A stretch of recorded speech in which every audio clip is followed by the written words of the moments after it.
Hello दोस्तों, आप सभी को फिर से एक बार स्वागत है आप सभी का अपना यूट्यूब चैनल एक कुमार ऑनलाइन प्लेटफॉर्म पर। और एक कुमार ऑनलाइन प्लेटफॉर्म एक ऐसा यूट्यूब चैनल है जिसके अंतर्गत क्लास 12th के 11th और 12th के साथ साथ अदर कॉम्पिटिटिव एग्जाम के भी फिजिक्स का संपूर्ण तैयारी कराई जाती है दोस्तों। और यहाँ पे अगले लेक्चर्स में दोस्तों हम लोग पढ़े थे इलेक्ट्रिक करंट के बारे में पढ़े थे। और इलेक्ट्रिक करंट में हम लोग देखे थे कि इलेक्ट्रिक करंट होता क्या है। और since their student life's are practicals life in electric current, यानी जो इलेक्ट्रिक करंट के अपने प्रैक्टिकल लाइफ में कहाँ कहाँ देखते हैं और कहाँ कहाँ यूज करते हैं, ये सभी फिनोमेना के बारे में हम लोग स्टडी कर चुके थे। लेकिन आज के लेक्चर्स रहेगा जो कि है विद्युत धारा के प्रकाश, यानी types of electric current. There are two types of electric current, only one for average electric currents and second for instantaneous electric current. आज हम देखने वाले हैं विद्युत धारा के प्रकार, यानी जो विद्युत धारा होता है यह दो प्रकार में बांटा गया है। यानी types of electric currents are mainly for two types, only one for average electric current and second for instantaneous electric current। तो सबसे पहले यहाँ पर हेडिंग डाल लेते हैं, उसके बाद इसको विस्तारित ढंग से हम लोग समझेंगे कि एनी टाइम्स एनी ईयर्स आप लोग को दिलों और दिमाग में बस जाएगा। तो देखिए यहाँ पर सबसे पहले का हेडिंग डाल लेते हैं विद्युत धारा के प्रकार। विद्युत धारा के प्रकार, विद्युत धारा के प्रकार, और इसको इंग्लिश में क्या बोलते हैं बाबू? Types of electric current. Types of electric current, electric current, types of electric current. अब जरा यहां पर समझेंगे कि जो इलेक्ट्रिक करंट होता है इसको दो कैटेगरी में इसको डिवाइड किया गया है। तो यानी कौन कौन? पहला कैटेगरी होता है आपका औसत विद्युत धारा, औसत विद्युत धारा, औसत विद्युत धारा, औसत विद्युत धारा। और दूसरा होता है आपका तात्क्षणिक विद्युत धारा, तात्क्षणिक विद्युत धारा, विद्युत धारा। अब देखिए यहाँ पर औसत विद्युत धारा को हम इंग्लिश में बोलते हैं average electric current, average electric current, electric current. और दूसरा का होता है instantaneous electric current, instantaneous electric current, electric current. यानी हम तो समझ लिए कि जो विद्युत धारा होता है यह कितने भागों में बांटा गया है। यह अपने एक प्रयोग के आधार पर देखा गया कि जो करंट होता है एक्चुअली दो भागों में डिवाइड किया गया। एक होता है औसत विद्युत धारा और दूसरा होता है तात्क्षणिक विद्युत धारा। अब यहाँ पर समझ लेते हैं कि औसत विद्युत धारा क्या होता है और तात्क्षणिक विद्युत धारा क्या होता है। तो सबसे पहले यहाँ पर हेडिंग डाल लेते हैं, पहला पढ़ेंगे औसत विद्युत धारा, औसत विद्युत धारा, विद्युत धारा। यानी इसको इंग्लिश में क्या बोलते हैं बाबू? Average, average electric current, electric current. अब जरा यहां पर समझ लेते हैं कि एवरेज इलेक्ट्रिक करंट होता क्या है। मान लेते हैं कभी कभी अपने इलेक्ट्रिकल सर्किट में आप लोग देखते होंगे बाबू कि कभी कभी धाराएं यानी वोल्टेज क्या रहता है? एक समान रहता है। तो आपका फैन हो चाहे बल्ब हो, यह एक स्पीड के साथ जलता है या चलता है, ऐसा आप लोग प्रतीत करते होंगे। कभी कभी फैन में क्या होता है कि एक समान जब वोल्टेज रहता है तो फैन आपका रिमूव एक स्पीड के साथ रिमूव करता है। यानी औसत विद्युत धाराएं यानी एक स्पीड के साथ रिमूव करता है। इसका मतलब उसके अंदर से एक समान धाराएं निकल रही है, और किसी भी कंडक्टर के अंदर से एक समान विद्युत धाराएं निकलेगी तो वह एक समान गति के साथ फैन चाहे बल्ब रिमूव करेगा या चलेगा। ऐसा आप लोग प्रैक्टिकल लाइफ में देखे होंगे या यूज भी किए होंगे। अगर उस तरह नहीं समझे तो जरा इस तरह समझिए। मान लेते हैं सपोज डेट मान लेते हैं इस क्लास में इस एक कुमार ऑनलाइन प्लेटफॉर्म पर बहुत लोग पढ़ते हैं। तो मान लेते हैं उन सारी लड़कियों में से एक लड़के से हम पूछे कि आपके कितने भाई हैं, तो लड़का जवाब देता है कि सब मेरा 3 भाई हैं।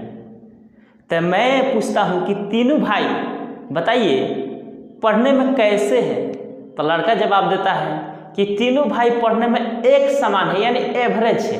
क्या है? एवरेज है।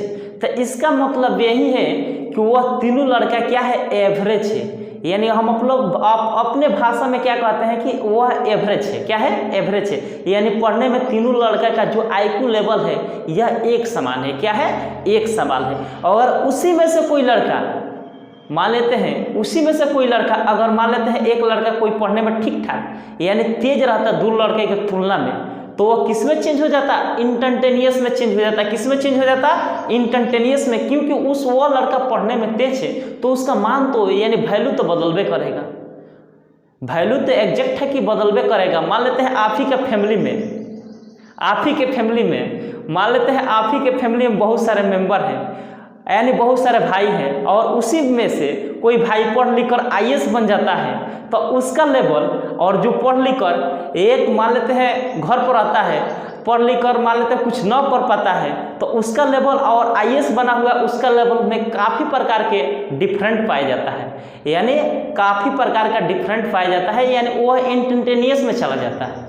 अब यहाँ तक तो समझ के एवरेज माने क्या होता है? एक समान। क्या होता है? एक समान। हम लोग कहते हैं ना कि ये लड़का दोनों लगता है कि यह क्या है? औसत है, यानी एक समान है, यानी औसत है, यानी एक समान है। इस तरह हम लोग कहते हैं। लेकिन यहाँ पर क्या पढ़ने वाला है? औसत विद्युत धारा। अब जरा यहाँ पर समझ लेते हैं कि औसत विद्युत धारा हम जानते हैं, चूंकि हम जानते हैं कि धारा का जब भी प्रवाह होता है तो किसी न किसी कंडक्टर ऑफ वायर के अंदर होता है। किसके अंदर होता है? कंडक्टर ऑफ वायर के अंदर होता है। कंडक्टर ऑफ वायर के मतलब क्या होता है दोस्तों? चालक तार। मान लेते हैं कोई चालक तार हुआ, ये क्या है? कोई चालक तार है। ये क्या है बाबू? चालक तार। अब समझते रहिए। अब करंट का कंटिन्यूअस लेक्चर्स आप लोग को बीच हम प्रोवाइड करते रहेंगे और पीछे हटने वाले नहीं हैं। आप लोगों का थोड़ा बहुत काम में बिजी हो जाते थे, इसलिए वीडियो अपलोड नहीं कर पाते थे, लेकिन अब टाइम मिल गया है। अब आप लोग को समक्ष कंटिन्यू वीडियो जाएगा जब तक आप लोग के 11th और 12th के सिलेबस समाप्त न हो जाए, जब तक मैं वीडियो आप लोग को समक्ष प्रोवाइड करते रहूँगा। देखिए मान लेते हैं ये चालक तार है, तो हम जानते हैं कि चालक तार के अंदर बहुत सारे फ्री इलेक्ट्रॉन्स होते हैं। क्या होते हैं दोस्तों? बहुत सारे फ्री इलेक्ट्रॉन्स होते हैं। क्या होते हैं? बहुत सारे फ्री इलेक्ट्रॉन्स होते हैं।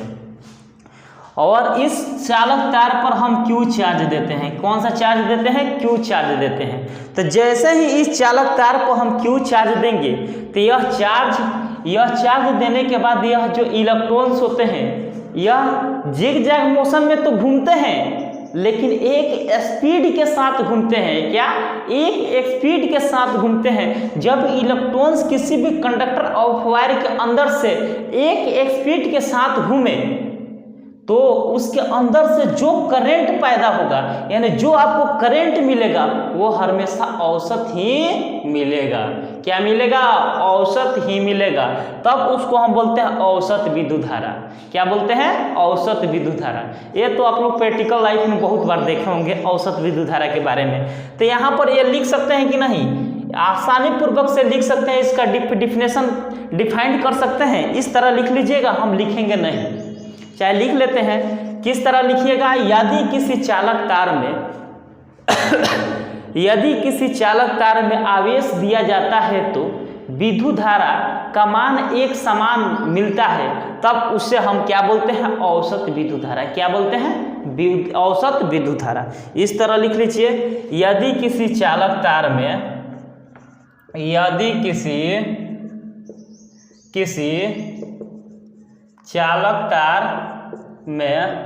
विद्युत धारा आवेश प्रवाहित किया जाता है तो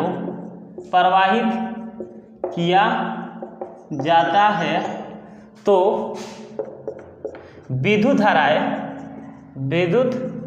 धाराएं एक समान मिलती है। एक समान प्राप्त होती है, चाहे मिलती है, प्राप्त होती है, तब उसे हम औसत विद्युत धारा कहते हैं। औसत विद्युत धारा कहते हैं, विद्युत धारा कहते हैं।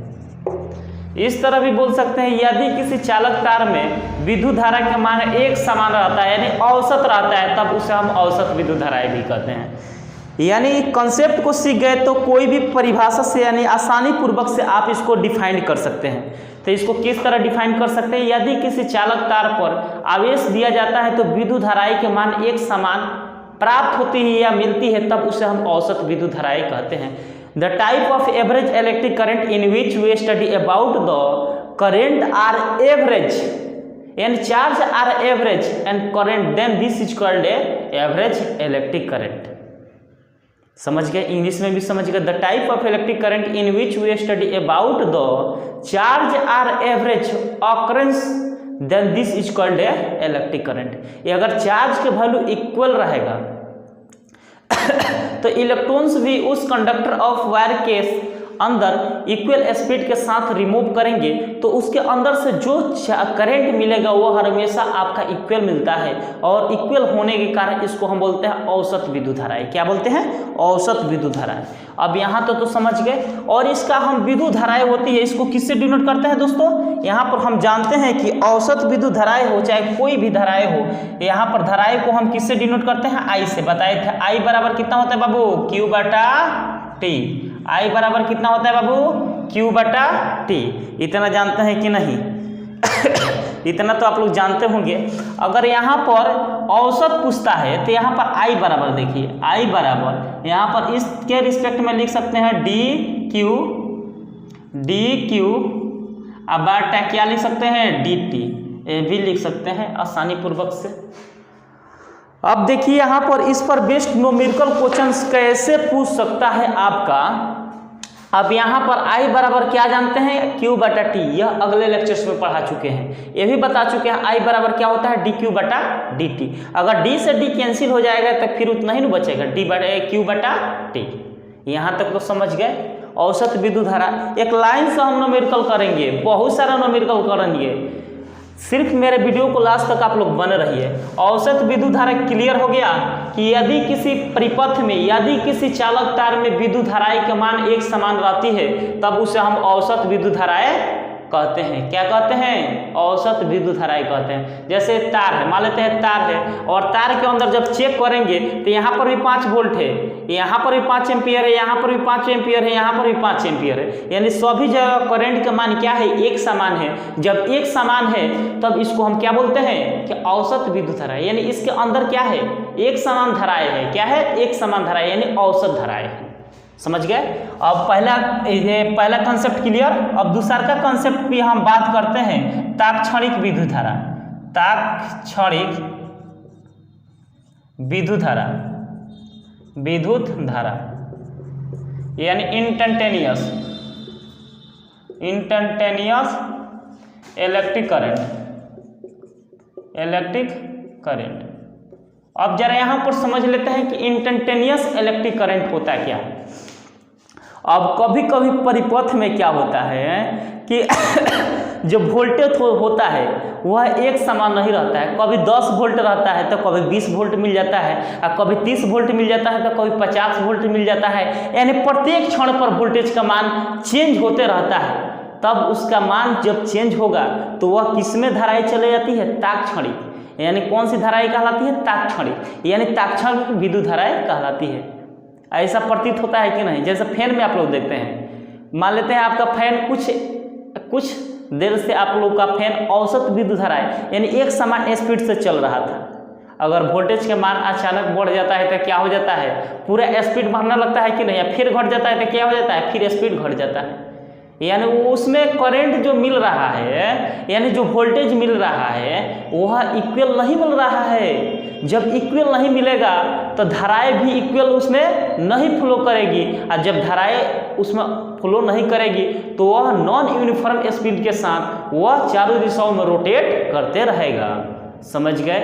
तात्क्षणिक, इंस्टेंटेनियस। इंस्टेंटेनियस का मतलब होता है, इंस्टेंटेनियस का मतलब होता है प्रत्येक क्षण पर विद्युत धारा का मान का बदलना। इंस्टेंटेनियस का मतलब होता है प्रत्येक क्षण पर विद्युत धारा के मान का बदलना ही तात्क्षणिक विद्युत धारा कहलाता है। समझ गए? अब आगे बढ़ते हैं। यहाँ पर परिभाषा के तौर पर इसको कैसे डिफाइन कर सकते हैं सिंपल से तरीका में, इस तरह भी बोल सकते हैं, यदि किसी चालक तार में विद्युत धारा का, यदि किसी चालक तार में आवेश दिया जाता है तो विद्युत धारा के मान प्रत्येक क्षण पर बदलता है, तब उसे हम तात्क्षणिक विद्युत धारा कहते हैं। समझ गए? अब इसको परिभाषा के तौर पर इस तरह लिख लीजिएगा, यदि किसी चालक तार में आवेश दिया जाता है तो आवेश दिया जाता है तो विद्युत धारा के मान प्रत्येक क्षण पर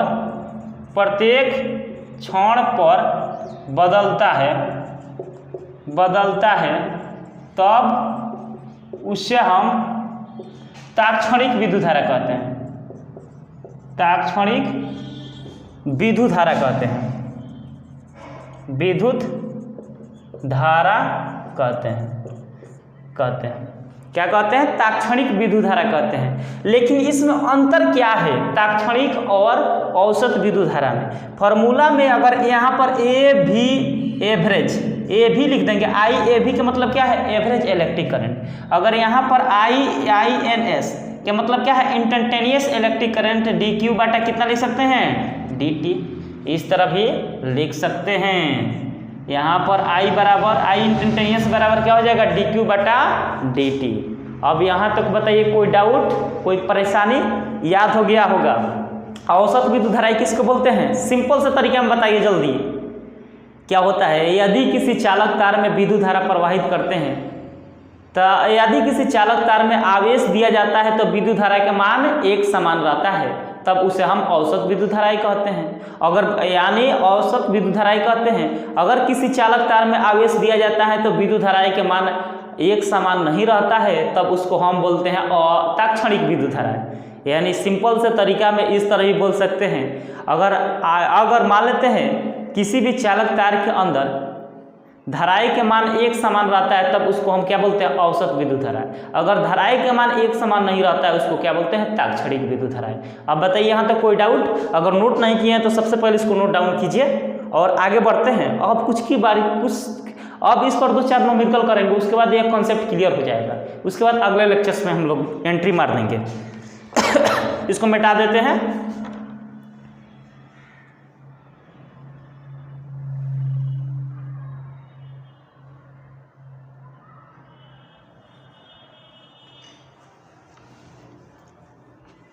मिटा देते हैं। अब कुछ न्यूमेरिकल कर लेते हैं।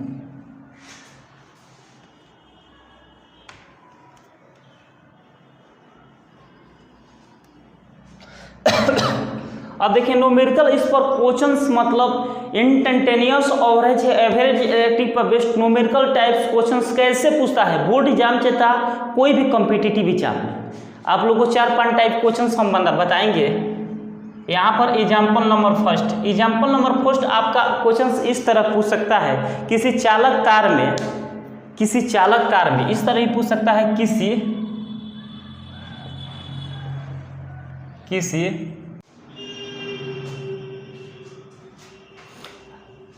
अब देखिए बाबू, हम लोग इलेक्ट्रिक करंट तो पढ़ लिए और टाइप्स ऑफ इलेक्ट्रिक करंट भी देख लिए, लेकिन टाइप्स ऑफ इलेक्ट्रिक करंट पर बेस्ड न्यूमेरिकल क्वेश्चंस कैसे पूछ सकता है आपका बोर्ड एग्जाम, चाहे any types of competitive exams. 2-4 हम न्यूमेरिकल क्वेश्चंस कर लेंगे, उसके बाद ऑटोमेटिक आप लोगों का कॉन्सेप्ट क्लियर हो जाएगा। तो देखिए दोस्तों, यहाँ पे पहला क्वेश्चन आपका इस तरह पूछ सकता है, यदि किसी चालक तार पर Q बराबर T² + 2T + 1 कूलाम के आवेश आवेश दिया जाता है तो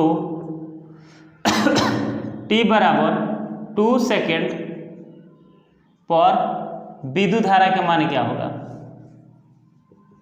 धारा के मान क्या होगा? t बराबर 2 सेकेंड पर विद्युत धारा के मान पूछ रहा है। तो बाबू एक फार्मूला हम जानते हैं, I बराबर क्या होता है? dq बटा dt।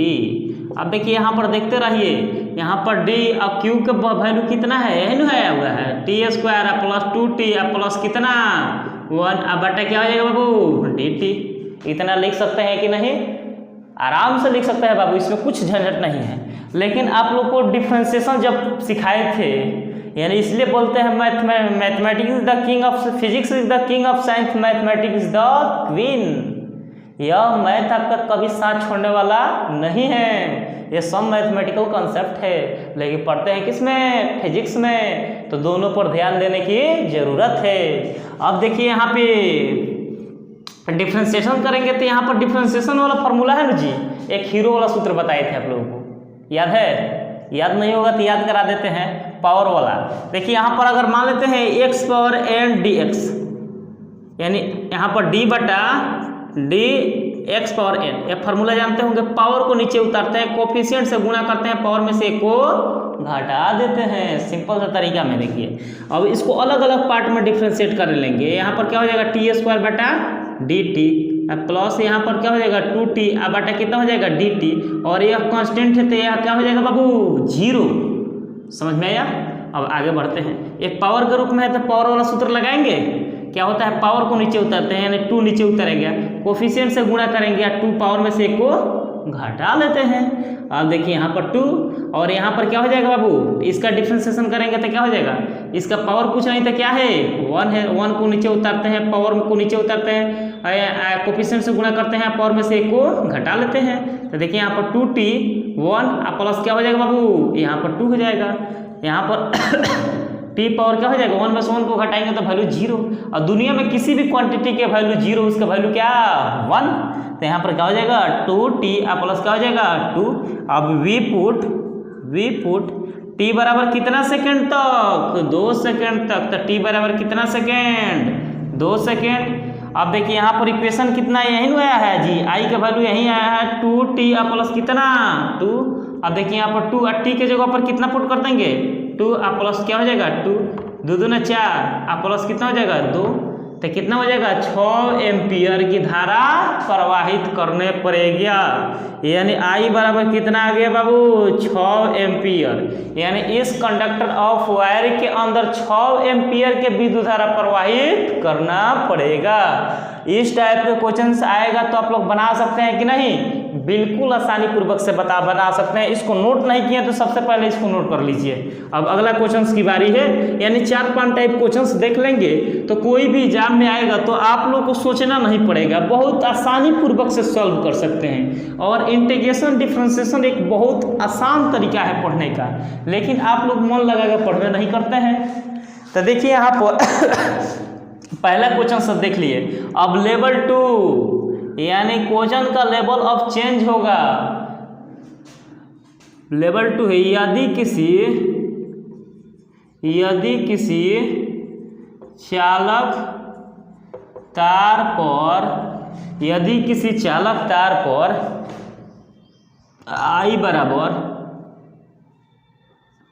बराबर यदि किसी चालक तार पर I बराबर इस तरह लिख सकते हैं, I बराबर 2t स्क्वायर प्लस 3 एम्पियर के विद्युत धारा प्रवाहित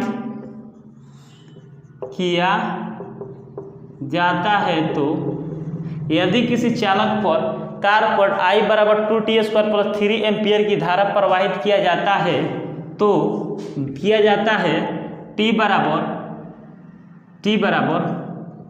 1 सेकेंड तथा t बराबर 3, यहाँ पर 2 सेकेंड लिखते हैं, 2 सेकेंड तक, तो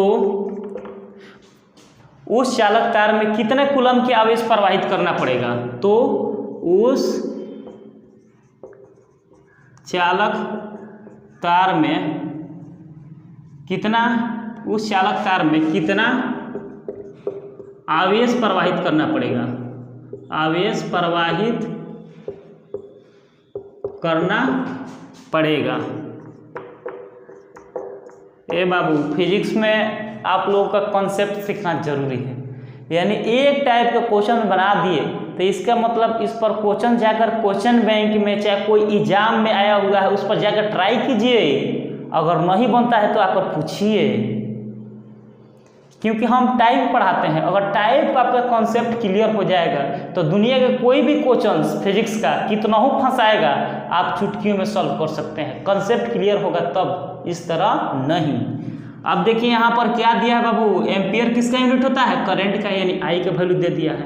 और यहाँ पर देखना है 2 को समय दिया है, t बराबर 1 सेकेंड या t बराबर 2 सेकेंड, यानी इंटरवल के रूप में दिया है। तो टाइम इंटरवल यानी integration upper limit lower limit वाला कॉन्सेप्ट क्लियर होना चाहिए, तभी इस टाइप का क्वेश्चन बन सकता है। अब देखिए यहाँ पर IRMS इंस्टेंटेनियस बराबर यहाँ पर क्या हो जाएगा बाबू, dq बटा कितना होता है dt, इतना फॉर्मूला जानते हैं। अब यहाँ पर कुछ नहीं तो कितना मानते हैं 1, क्रॉस मल्टीप्लिकेशन करेंगे तो dq बराबर क्या हो जाएगा I dt, इतना हो जाएगा कि नहीं। अब दोनों तरफ समाकलन करने पर, दोनों तरफ समाकलन करने पर, अब दोनों तरफ क्या कर देते हैं, समाकलन कर देते हैं। तो यहाँ पर dq बराबर इंटीग्रेशन यहाँ पर क्या हो जाएगा I dt, और यहाँ पर अपर लिमिट क्या है 2, तो यहाँ पर ऊपर मुड़ी पर कितना 2, और लोअर लिमिट क्या है 1, तो यहाँ पर नीचे क्या 1, अपर लिमिट 2 और लोअर लिमिट क्या 1। अब इसका इंटीग्रेशन करेंगे तो q हो जाएगा, q बराबर, अब देखिए यहाँ पर बाबू, यहाँ पर अपर लिमिट 2 और लोअर लिमिट 1, I का वैल्यू कितना दे रखा है 2t स्क्वायर प्लस कितना 3, और यहाँ पर क्या dt। अब देखते रहिए क्वेश्चंस, q बराबर यहाँ पर अपर लिमिट, अब इसको हम क्या कर देते हैं, इसको अलग अलग पार्ट में हम डिफ्रेंशिएट कर देते हैं। अपर लिमिट 2 और लोअर लिमिट 1 और 2t स्क्वायर प्लस, अब यहाँ पर कितना हो जाएगा, यहाँ पर dt लिख सकते हैं, और यहाँ पर कितना हो जाएगा 3 dt, अपर लिमिट 2 और लोअर लिमिट कितना 1। अब देखिए यहाँ पर q बराबर कितना आ गया बाबू, अब इसको इंटीग्रेशन जब हम करेंगे तो यहाँ पर इंटीग्रेशन करेंगे तो 2 और यहाँ पर पावर में 1 जोड़ते हैं तो यहाँ 2 + 1 अब बटा क्या हो जाएगा 2 + 1, इतना लिख सकते हैं। अपर लिमिट क्या है 2 और लोअर लिमिट क्या है 1, फिर प्लस का साइन है तो प्लस का साइन, उसके बाद यहाँ पर t बचेगा, अपर लिमिट क्या है 2 और लोअर लिमिट क्या है 1। अब देखिए यहाँ पर q बराबर 2 और t के यहाँ पर क्या हो जाएगा tq, 2 गो एगो कितना हो जाएगा 3 गो, तो 2tq अब बटा कितना हो जाएगा 3, अपर लिमिट 2 और लोअर लिमिट 1 और प्लस यहाँ पर 3 क्या हो जाएगा बाबू t, और यहाँ पर 2 क्या हो जाएगा 1, इतना लिख सकते हैं। अब देखिए यहाँ पर 2, अब t के स्थान पर एक बार कितना पुट करेंगे 2, तो यहाँ पर क्या हो जाएगा 2 के q अब बटा 3 माइनस t के स्थान पर एक बार कितना 1, तो 1 के q अब 1 के q अब बटा कितना हो जाएगा 3, अब फिर प्लस यहाँ पर कितना कॉमन है बाबू 3, अब t के स्थान पर एक बार 2 और एक बार कितना 1। अब देखिए यहाँ पर 2, यहाँ पर कितना हो जाएगा 3 दूना 6, 2 दूना 4 दूना 8, कितना हो जाएगा 2 दूना 4 दूना 8 बटा 3 और -1 बटा 3 और प्लस यहाँ पर कितना हो जाएगा डायरेक्ट लिख देते हैं 3 दूना, यहाँ पर डायरेक्ट लिख देते हैं बाबू, यहाँ पर घटाएंगे तो 1, तो यहाँ पर क्या हो जाएगा 3। अब देखिए यहाँ पर लघुत्तम ले लेंगे, यहाँ पर तो कितना हो जाएगा 3, तो 8 माइनस क्या हो जाएगा 1 और प्लस क्या हो जाएगा 3। अब देखिए यहाँ पर 2 और यहाँ पर क्या हो जाएगा 7 बटा 3 और प्लस क्या हो जाएगा 3। अब देखिए यहाँ पर 7 दूना 14 अब बटा क्या कितना हो जाएगा 3 और प्लस क्या हो जाएगा 3, अब फिर लघुत्तम लेंगे तो क्या हो जाएगा 3, तो 14 प्लस यहाँ पर क्या हो जाएगा 3, तो यहाँ पर 3 के क्या हो जाएगा 9, तो 14 और 9 जोड़ेंगे तो कितना हो जाएगा बाबू 23 बटा 3, और 23 बटा 3 को कटाएंगे तो क्या हो जाएगा यहाँ पर भाग देंगे तो 8 के 24, 7 के 21 और यहाँ पर 7 के 21 2 बचेगा और यहाँ पर 3 छक 18, 3 सत्ते 21, 7 के 21, 3 सत्ते 21 यानी 7 पॉइंट कितना हो जाएगा 7, यानी आपका Q का वैल्यू कितना आ गया 7.7 कूलाम के आवेश इस कंडक्टर ऑफ वायर के अंदर देना पड़ेगा। यानी 23 में जब 3 से भाग देंगे तो 7 के 21 यानी 7 पॉइंट, यहाँ पर 2 बचा तो 20 बचा, तो यानी यहाँ पर 20 बचेगा तो यहाँ पर 6 में होगा बाबू 7.6 कितना हो जाएगा 7.6 कूलाम के आवेश इस कंडक्टर ऑफ वायर के अंदर देना पड़ेगा। यानी इंस्टेंटेनियस वाला तो समझ में आ गया। अब बताइए यहाँ तक कोई डाउट? आज के लिए इतना ही रहने देते हैं दोस्तों। Thank you so much.